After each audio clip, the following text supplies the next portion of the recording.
Hello, my fellow comic book collectors. It's Alan, the Comic Collector Geek, and this is part 13 of this unboxing, the finale, the grand finale.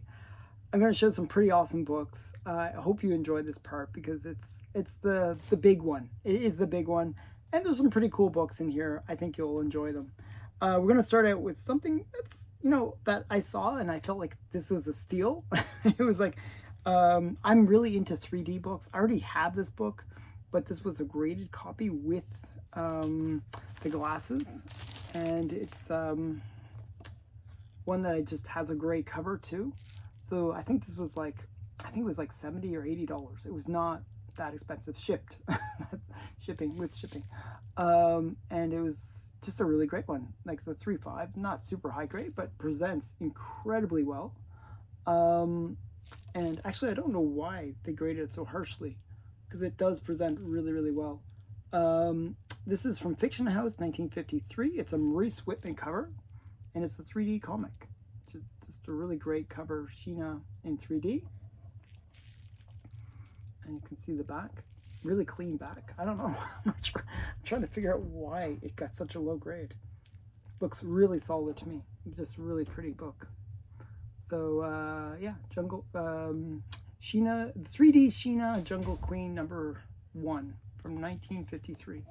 Beautiful book. Okay, this next one is the only modern book in this unboxing, but it's actually a cooler, this part, I should say. But it is a cool book because it's another one that, I like these books that are kind of under the radar, and this is definitely one that's under the radar. This is Amazing Heroes 139, and it's from Fantagraphic Books, 1988, and I guess it's a Mark Nielsen cover, and it is the very first appearance of aliens, and they're on the cover too, which is really cool. Now, some people consider these Amazing Hero books kind of like previews, so they wouldn't be considered like a true first appearance. Sometimes these are called cameos, but this is the first actual comic. It's a comic with the aliens, and they're all on the cover. So I think it's a pretty cool book. A little bit under the radar, a little bit undervalued right now, but definitely a cool book. And you got the actual cover of their first appearance. Now, aliens obviously made their first appearance in Aliens #1 from Dark Horse, and this is what the cover looks like. But this preview predated it, and it's a unique cover as well, which is kind of fun. I think it's a really great cover, actually. So when I learned about this book, I was like, oh, I have to get that. It's really cool. I really liked Aliens. Aliens was a great movie, by the way. So this is from 1988, and it's Amazing Heroes 139. So you can look it up and try to find it because it's a cool book. Okay, this next one. Okay, I know a lot of people have what's called their honey hole, where they'll have like their secret comic book shop or secret stash or person that they can buy from. Like, some people it's like antique malls, some people it's like flea markets, some people it's different places that they go to. Well, there's this guy on eBay, and he lists his books, all of them, incorrectly. All of them. He has like an amazing Golden Age collection, but they're all listed incorrectly. They're all like, I don't know why. He was really lazy. He didn't mention what the titles were in the title. So you don't even like, there was no way you could find him unless you accidentally find him. And so every so often I go back to this honey hole of Golden Age books, and I pick up just a couple books here or there. I can't buy them all. I actually did try to offer him. I actually said, hey, I'll buy all your books. Can you give me a better deal if I buy them all? And he wouldn't go with it. But so I'm gradually buying them, slowly. And his pricing is reasonably good. And because he lists them all so poorly, a lot of them are just going right under the radar. So that's what this is. That's what this book is. It's one of those ones from his honey hole. I thought it was just a great cover. Now, this series actually has a lot of cool books in it, but are usually pretty cheap, because I think there was a warehouse find of some of the other issues within this title. But this is not one of them ones that was, it's one of the harder ones to find, actually. But I thought it was a really cool cover. And a lot of them were reprints. They would reprint other books and then just give them unique covers. But it's Liberty Comics. And I just thought this was a cool cover. I like the little dragon orb and stuff like that. It's just a really cool cover. So this is Liberty Comics number 15, last issue. It's from Green Publications, 1946. And it does not say who the cover is, but it's a really cool cover. So I'll show you the back as well. So it's a really cool book, a little bit under the radar, and this is from my honey hole, my eBay honey hole that I'll keep on dipping into and finding more books. So I thought this one was pretty cool. So yeah, so that's that one. Okay, the next 3 books are all the big books, or next 4 books, I should say. Next 4 books are all pretty big books. They're like not quite grails, but they're close to it. Like some of them might actually one of them is a grail, but this first one is like one of those semi grails. This is Smash Comics number 14, and this is a really cool robot cover, but it's also the very first appearance of the Ray. I remember reading the Ray in the 90s. They brought him back, and I always wanted to get his first appearance. So this is where he made his first appearance.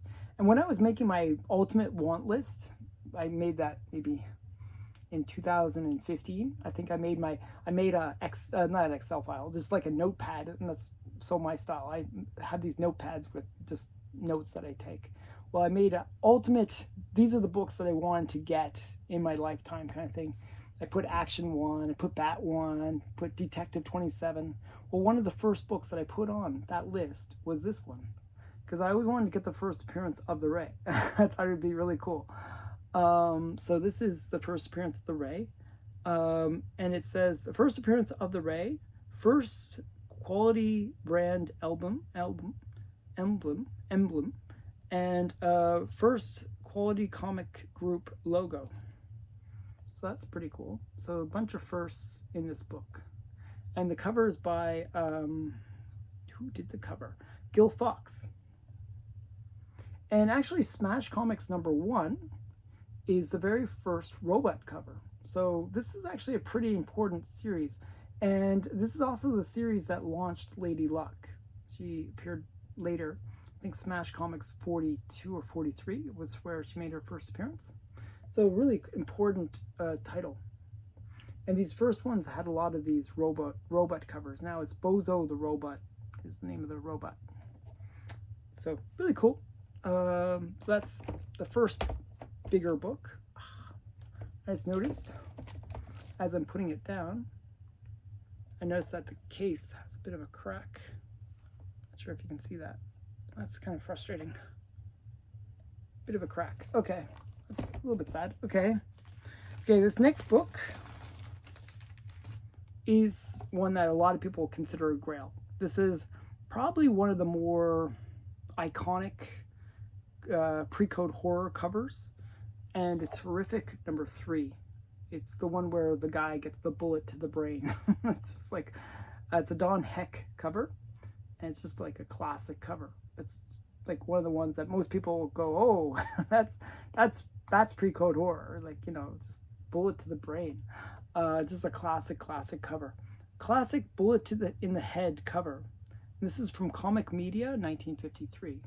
Just a really cool book. And this is not a super high grade. It's like a 2.5. It's fairly low grade, actually. The reason being, it's missing this little chip in the corner. But if you did that, actually presents really, really well. It's a really nice copy, actually, except for that one chip missing. So yeah, I'm quite happy with it. So I'm just doing that. Oh, it's like mint. So yeah, so that's my horrific number 3. And 1 sec here. Put that up there. Okay, this next book is one of these under the radar major grails. It should be a grail because of the significance of it. but it's a little bit under the radar. Most people don't realize the significance of it. And it's a Centaur book, which Centaur books are for the Golden Age collectors, but the premium Golden Age collector kind of guys. They go after Centaur books because they're hard to find. They are usually in really low grade, and they're just really rare. They're insanely rare. Well, this is kind of maybe one of the more, I would say, like even Centaur collectors might not know the significance of this book. And I had to do a lot of research to verify that this is what it is. And I'll get into that in a second. Now this one is restored. It's been trimmed. That's kind of the death nail to restoration. It's not one that I can unrestore, but it is restored. So it is restored. I got it for a steal. I got it for, I think it was like $200 or a little bit less than $200. But it is such a significant book. I mean, Centaur books, even like this kind of grade or lower, can go for hundreds and hundreds of dollars. And they might not have any key significance about them. Well, this does have key significance about it. This is actually the first time where Hitler, probably the biggest villain of all time, made his first appearance in story. Now there was, if you look at Sun Fun, that's another comic. There's an ad in that book where there's a Hitler ad, and there's Mussolini as well in that book. But this is the first time he's actually in the story. It's actually, what's her name? The girl that did Miss Fury, that did the story in it. It's like, I'll read and it'll tell me. Tarpe Mills. I was going mill. I was like trying to, Tarpe Mills. It's a Tarpe Mills story where Hitler makes his first appearance.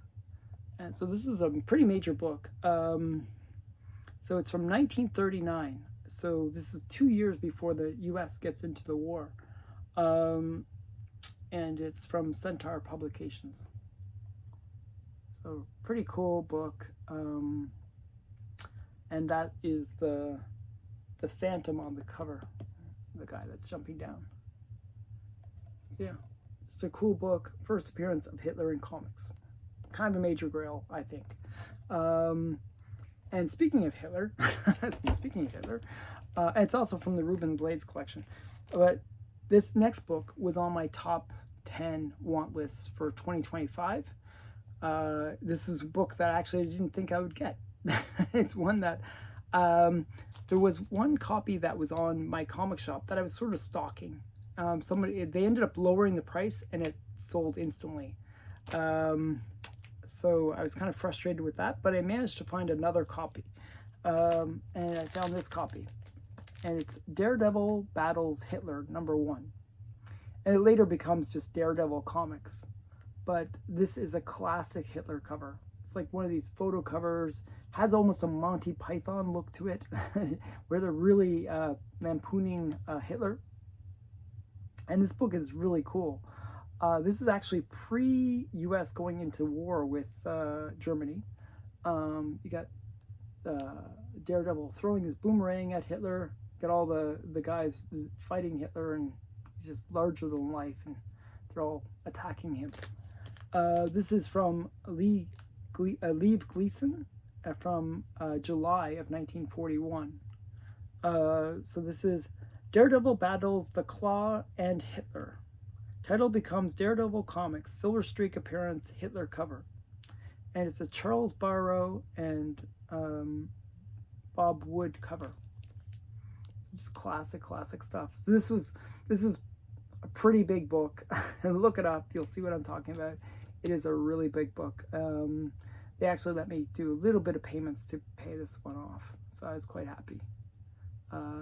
Definitely a cool book. One of the cooler Hitler covers. I'll show you the back as well. So Daredevil Comics on the back. So just a really cool book. And that's it. That's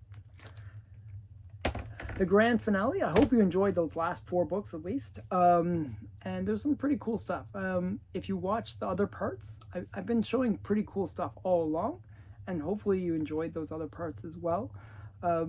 Stay tuned. There's more unboxings coming. And again, thanks again for watching. Bye for now.